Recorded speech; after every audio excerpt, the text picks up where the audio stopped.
Hello everyone. तो students, हम कर रहे थे चैप्टर नंबर 1 क्लास +2 हिस्ट्री का चैप्टर फर्स्ट हम कर रहे थे स्टूडेंट्स। तो जो फर्स्ट चैप्टर था हमारा bricks beads and bones chapter कर रहे थे। इससे पहले स्टूडेंट्स इस चैप्टर के हमने 4 टॉपिक हैं वो हमने कवर कर लिए हैं। तो आज हम स्टार्ट कर रहे हैं, हमारा 5th टॉपिक है जो वो आज हम डिस्कस करेंगे। ठीक है जी। 5th टॉपिक है हमारा finding out about the craft production. तो लास्ट 4 टॉपिक थे जिसके बारे में हमने डिस्कस किया। उसमें हमने डिस्कस किया कि हड़प्पन सिविलाइजेशन में क्या क्या था, एग्रीकल्चर टेक्नोलॉजी के बारे में हमने डिस्कस किया और जो वहाँ के लोग थे उनके रहने का स्टाइल, उनके सोशल डिफरेंसेस के बारे में डिस्कस किया कि जो हड़प्पन सिविलाइजेशन है बहुत ओल्ड सिविलाइजेशन है और इसमें लोगों का लाइफस्टाइल क्या था, कैसे वो रहते थे, कैसे उनकी सोशल स्ट्रक्चर के ऊपर उनके बीच क्या क्या डिफरेंसेस थे, उसके बारे में हमने उस लेक्चर में डिस्कस किया। और बहुत इंपॉर्टेंट टॉपिक था लास्ट लेक्चर में हमारा मोहनजोदाड़ो वाला। तो मोहनजोदाड़ो के बारे में हमने डिस्कस किया। एक बहुत हड़प्पन सिविलाइजेशन की इंपॉर्टेंट साइट है मोहनजोदाड़ो, जिससे हम ये पता चलता है कि वहाँ पे अर्बन एरिया था जो उसका क्या स्टैंडर्ड था और लोग जो अर्बन एरिया के वो कैसे वहाँ पे रहते थे, इसके बारे में हमने डिस्कस किया। और उसमें इम्पोर्टेंट जो पॉइंट था हमारा लोअर टाउन और सिटाडल, ये 2 टाइप के जो सिस्टम था, टाउन सिस्टम था उनका, लोअर टाउन और सिटाडल टाउन, ऐसे डिवाइड था जो अर्बन एरिया था। उसके बाद हमने उसमें एक ग्रेट बाथ के बारे में डिस्कस किया है कि मोहनजोदाड़ो का जो बहुत इंपॉर्टेंट पार्ट है ग्रेट बाथ जो हमें मिलता है हड़प्पन सिविलाइजेशन में, जिसमें एक बहुत बड़ा हम बोलते हैं स्नान घर जिसको हिंदी में बोला जाता है, ऐसा हमें ग्रेट बाथ है जो मोहनजोदाड़ो मिलता है, जिससे हमें वहाँ के लोगों की जो आर्किटेक्चर है, आर्किटेक्चर स्टाइल है, उसके बारे में काफ़ी नॉलेज मिलती है मोहनजोदाड़ो साइट से। ठीक है स्टूडेंट्स।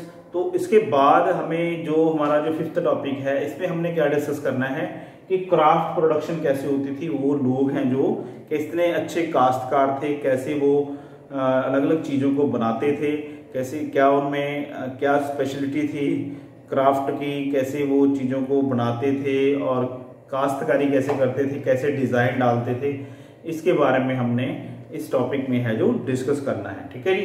तो फर्स्ट पॉइंट हमारा जो finding out about the craft production है, इसमें हमारे पास है देखिए bead making, shell making and metal working and seal making and weight making. It means यहाँ पे देखिए जो हम बोल सकते हैं कि बीड मेकिंग, बीड्स के बारे में हमारा जो मेन टॉपिक का जो हमारा चैप्टर का नेम भी बीड से है, brick beads and bones. Beads means जो मणके होते हैं वो कैसे बनाए जाते थे, उनका स्टाइल क्या था बनाने का, इसके बारे में इस टॉपिक में हमें बताया गया है। देखिए स्टूडेंट्स, देखिए बहुत अलग अलग उनके स्टाइल थे, उनके पास इतनी चीजें थी, अलग अलग मटेरियल था उनके पास, स्टोन थे, क्ले था, सैंडस्टोन थे और कार्लियन एक बहुत इंपॉर्टेंट चीज है जो जिससे वो मणके बनाते थे, बीड्स बनाते थे।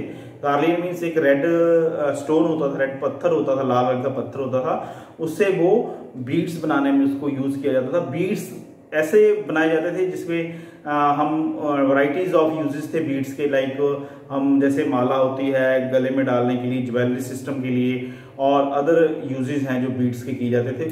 तो ऐसे वो अलग अलग चीज़ों को बनाते थे, पोर्ट बनाते थे, पोर्ट डिज़ाइन है। देखिए बुक है जो हमारी एनसीईआरटी की, उसकी साइड में जो पिक्चर्स हमें दी हुई हैं उसको देख के हमें इसके बारे में पता चलता है कि वो बहुत अच्छे तरीके से क्राफ्ट डिज़ाइन करते थे, अलग अलग पोर्ट बनाते थे, क्ले से, स्टोन से, डिफरेंट टाइप्स के उनके पास स्टोन्स थे, अलग अलग तरह के स्टोन थे जिनसे वो अलग अलग चीज़ों को बनाते थे। सिस्टम बड़ा अच्छा उन्होंने बनाया हुआ, टेक्नोलॉजी उनके पास बहुत अच्छी थी।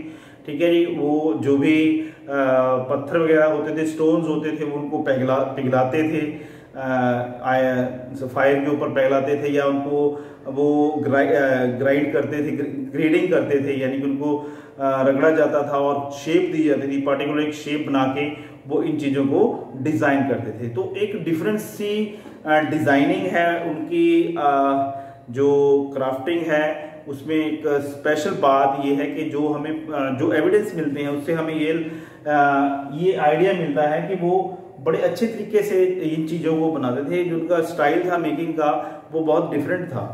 ठीक है। जो भी हमें एविडेंस मिलते हैं, जो उनकी बनाई हुई चीज़ें हमें मिलती हैं। ठीक है जी। लाइक बीड्स मिलते हैं हमें, बून्स मिलते हैं, और पोर्ट वगैरह, जो पोइट्री है उनकी बनाई हुई, अलग अलग तरह के डिज़ाइन जो एविडेंस मिलते हैं, उससे हम ये आइडिया लगा सकते हैं। क्राफ्टिंग बड़ी अच्छी थी उनकी, ठीक है जी। तो ये एक उनकी स्पेशल फीचर है, हम बोल सकते हैं क्राफ्टिंग। जो भी हमें मिला मटेरियल, उनसे एविडेंस मिलते तो उसके आधार के ऊपर हम ये बोल सकते हैं क्राफ्टिंग बहुत अच्छी थी उनकी, ठीक है जी।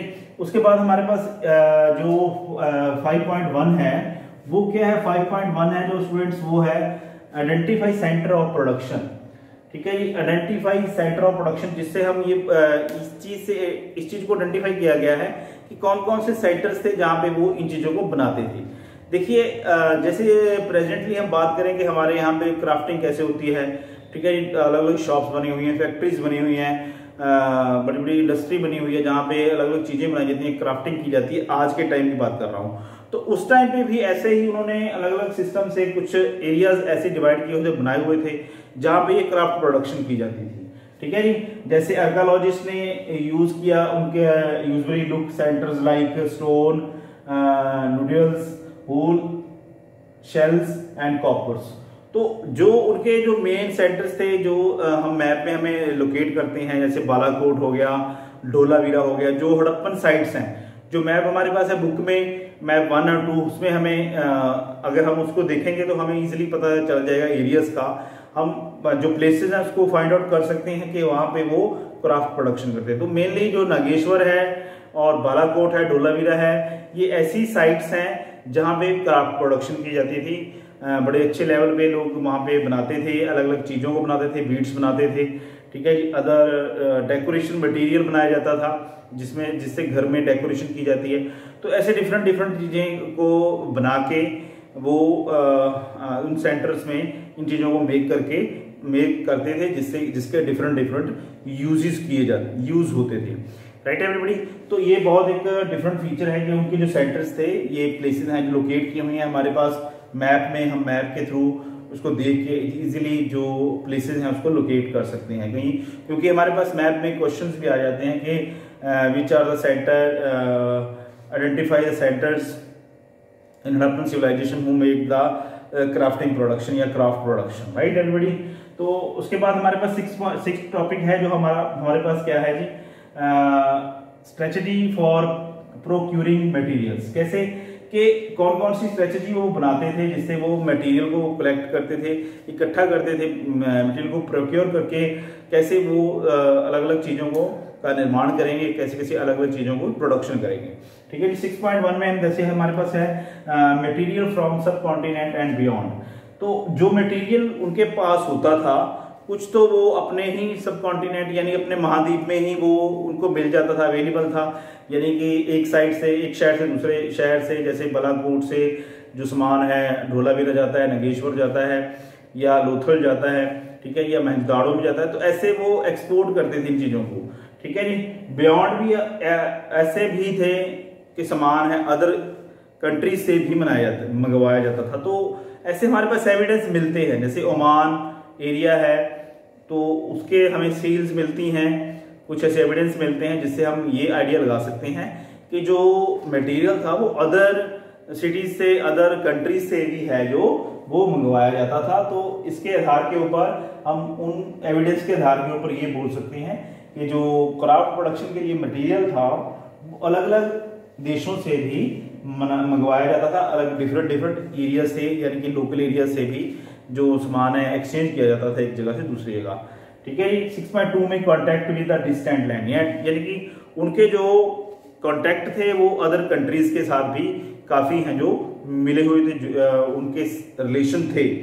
जैसे बहुत सारे एविडेंस मिलते हैं हमें मेसोपोटामिया की, हम बात करें जो हमने +1 क्लास में पढ़ी थी, मेसोपोटामिया सिविलाइजेशन, जहाँ पे राइटिंग स्टार्ट हुई थी, तो वहां पे ऐसे एविडेंस मिलते हैं, ऐसी हमें सील्स मिलती हैं, मोहरें मिलती हैं हड़प्पन सिविलाइजेशन से रिलेटेड।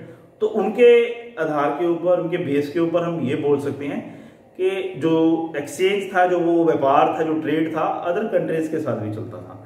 यानी कि मेसोपोटामिया में हमें हड़प्पन सिविलाइजेशन से रिलेटेड कुछ सील्स हैं जो वो मिलती हैं, जिनके आधार पे हम ये बोल सकते हैं कि हाँ, उनका जो ट्रेड था, उनका जो व्यापार था, अदर नेशन के साथ भी चलता था, ठीक है जी। तो ये काफी इंपॉर्टेंट चीज आ जाती है हमारे पास कि हड़प्पन सिविलाइजेशन के लोग हैं जो वो सिर्फ अपने एरिया तक सीमित नहीं थे, वो अदर कंट्रीज के साथ भी वो उनका जो व्यापार है वो चलता था। ठीक है स्टूडेंट्स, जैसे आपने आई थिंक आपने एक मूवी देखी होगी, ऋतिक रोशन की मूवी बनी हुई है मोहनजोदाड़ो। स्टूडेंट्स अगर आपको टाइम मिले, कभी फ्री टाइम है, तो वो उस मूवी को जरूर देखना। तो उसमें काफी कुछ आपको मोहनजोदाड़ो के बारे में, हड़प्पन सिविलाइजेशन के बारे में पता चलेगा, क्योंकि वो मूवी में काफी कुछ बताया हुआ है हड़प्पन सिविलाइजेशन से रिलेटेड।